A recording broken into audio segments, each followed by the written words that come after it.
Olá, meus lindos, tudo bom? Como é que vocês estão? Vamos lá. Feliz 2020 pra vocês, antes de mais nada, né? Como vocês foram de férias, como foram de recesso. Eu não fiz nenhuma publicação nessas últimas semanas, propositadamente, porque eu precisava não fazer nada. É importante não fazer nada. Segundo, porque o vídeo que eu havia feito sobre o pacote anticrime, eu apresentei ele a algumas pessoas que entendem mais de edição de vídeo e de comunicação, e eu fui rechaçada, retaliada e esculhambada. Primeiro porque eu precisava ser mais clara em algumas informações. Segundo, porque as vestimentas que eu tava não eram adequadas, porque o cabelo tem que ficar assim, porque o rosto tem que ficar assado, e eu não sabia disso. Mas já que vamos fazer publicações mais longas e os stories às vezes podem se alongar demais e demorar tempo demais, os vídeos podem ser mais interessantes e podem continuar sendo publicados no Instagram. Pois bem, não sei se vocês se lembram, mas o último vídeo que eu fiz foi sobre o pacote anticrime. E eu parei para fazer algumas observações sobre esse pacote. Não só porque ele é uma matéria extremamente recente. Ele foi sancionado agora, final do ano, salvo engano, foi dia 23 de dezembro. Então ele está quentinho. E penal não é a minha área, então eu precisei me debruçar sobre alguns aspectos desse pacote anticrime, muito mais pelo aspecto político do que penal, porque é o assunto que inclusive me interessa, e também para poder fazer alguns questionamentos a vocês. E aí vamos começar do começo. Antes, na verdade, de falar sobre o pacote anticrime, eu vou fazer duas recomendações. Eu acabei de ler um livro do Antônio Risério. Pelo que eu entendi, ele é um ex-esquerda. Isso é interessante. E ele faz uma puta crítica à esquerda identitária. Não sei se concordo com tudo que ele escreveu, mas achei um bom livro e é uma recomendação. Atualmente eu estou lendo Mulheres e Eleições e o Alienista de Machado de Assis, porque eu também fui esculhambada porque eu não sabia que obra era o Alienista, mas é isso. Depois eu dou opinião sobre esses dois livros. E recomendo a vocês o seriado The Politician. Excelente. Eu já tinha falado sobre o filme Malena, mas o seriado The Politician é fantástico. Eu consegui assistir o seriado em um dia. Mas vamos voltar ao pacote anticrime. Pois bem, deixa eu começar do começo. De tédio, e cientista político e jurista não morre no Brasil, né? E nós sabemos que no direito penal, todos os problemas do direito penal precedem o direito penal. E eu já havia falado isso antes. Nós temos uma sistemática cultural, social e de concentração de renda muito grande que provocam um aumento no cometimento de crimes. E isso só se confirma quando você vai aos números. Por exemplo, numericamente falando, a maior quantidade de crimes no Brasil são os furtos e roubos. Então as pessoas falam muito de uma questão de justiça, de corrupção, de estupradores, etc. Mas em termos percentuais, isso representa muito pouco para os crimes de caráter patrimonial.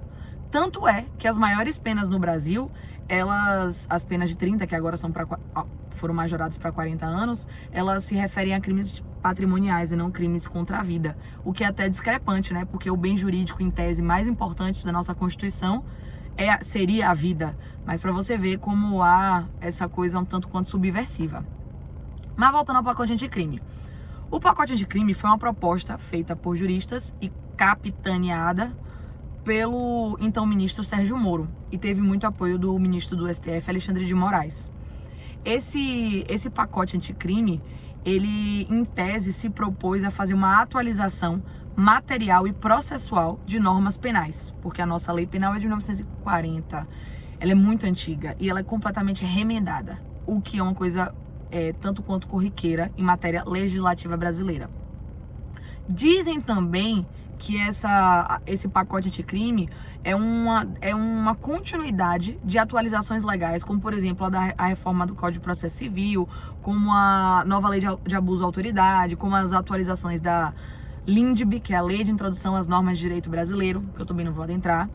E muitas pessoas também falam que esse pacote anticrime é uma resposta do legislativo ao ativismo performático do Poder Judiciário, que é quando você não tem conceitos claros na Constituição ou nas leis infraconstitucionais, e aí o pessoal faz uns malabarismos legislativos para fazer uma interpretação que não tem nada a ver e não deixam claros os conceitos, não justificam as suas decisões. Então o pacote anticrime teria vindo também para delimitar melhor certos tipos penais, delimitar melhor certos procedimentos penais, a exemplo, por exemplo, da colaboração premiada ou delação premiada. E eu vou me ater a alguns pontos que eu acho extremamente importantes, porque se eu for falar, eu iria gastar 3 horas aqui e não é a minha área, mas, na verdade, 5 pontos me foram muito importantes nesse pacote anticrime. Primeiro que ele foi muito remendado, na verdade, assim, recortado. Então ele foi aprovado de forma quase completamente diferente do que ele foi inicialmente proposto, o que emputeceu o Sérgio Moro, porque, por exemplo, a prisão em segunda instância não passou, o plea bargain não passou, não foi também aprovada a questão da excludente de licitude.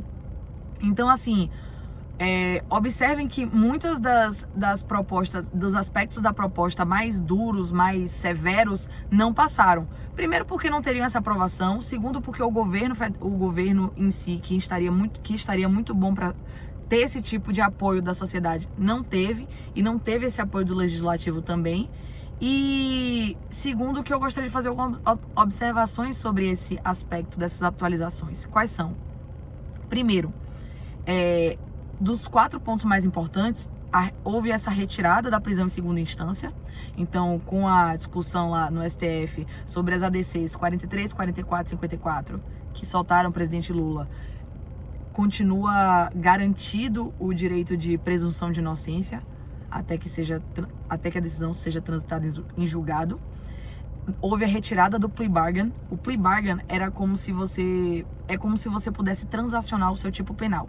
E isso poderia ser tanto para um estuprador quanto para um corrupto. Então, assim, se você admitisse o seu crime, basicamente você poderia transacionar com o Ministério Público uma forma de minorar a sua pena. O que é uma coisa que nós sabemos que, em termos práticos, não haveria essa equiparação na relação, porque, invariavelmente, o Estado tem muito mais poder. E o destinatário da lei penal não são as pessoas que têm algum privilégio, mas a massa da população. E a população que não tem acesso à educação, pessoas de cor e etc.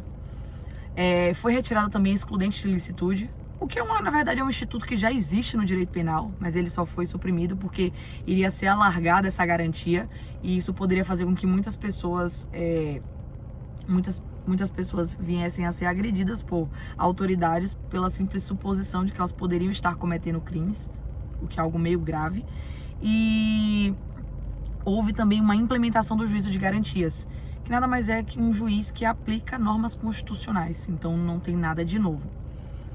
Eu fico um pouco incomodada com determinadas atualizações, mas eu acho que o aspecto que mais me incomodou e que me fez ouvir profissionais do direito penal e até jornalistas foi a questão da majoração da pena máxima no Brasil de 30 para 40 anos. Por quê? Porque essa pena máxima hoje aplicada no Brasil, ela se refere a crimes envolvendo homicídio. E, numericamente, os crimes mais cometidos no Brasil não são homicídios, são roubo e furto. Então, em termos práticos, isso não vai alterar muita coisa, até porque há regime de progressão de pena. Então, em termos práticos, não vai alterar nada. Fica a pergunta sempre se o fato de você ter leis mais severas significa que as pessoas vão cometer menos crimes. Não é o que se tem visto. Por que não é o que se tem visto? Desde 1940, houve algo em torno de 150 atualizações legais envolvendo matéria penal. E mesmo com todas as atualizações, sempre para majorar, para transformar a lei em algo mais severo, nós não tivemos a diminuição do cometimento de crimes. E isso é uma coisa bem paradoxal, né? Porque você imagina que leis mais severas vão deixar as pessoas com medo. Mas ninguém vai ficar com medo de cometer crime. A partir do momento que a pessoa se predispõe a cometer um crime ou colocar a sua vida em risco, 5 anos a mais, 5 anos a menos, não é o que vai fazer ela, não vou cometer o crime porque eu vou a uma majoração de pena de 5 para 10 anos. Isso não vai acontecer, sabe? E por fim, a reflexão que eu faço, que me causa muita estranheza, é ver como o nosso Estado, que em tese deveria garantir direitos constitucionais e que não precisa ser nenhum especialista penal para perceber que ele não garante esses direitos constitucionais, de forma extremamente oposta, ele quer ser cada vez mais sancionador e cada vez mais severo na punição de pessoas que cometem crimes. Ou seja, ele não quer garantir o mínimo para que essas pessoas não cometam crimes, mas quando essas pessoas cometem crimes, ele quer ser mais severo, mais punitivo. E essa conduta dele, não só dentro do Brasil, mas fora do Brasil, mostra que não é algo que vai determinar ou que vai de fato fazer com que as pessoas deixem de cometer tipos penais, até porque o crime faz parte da sociedade. Então, assim, é basicamente isso.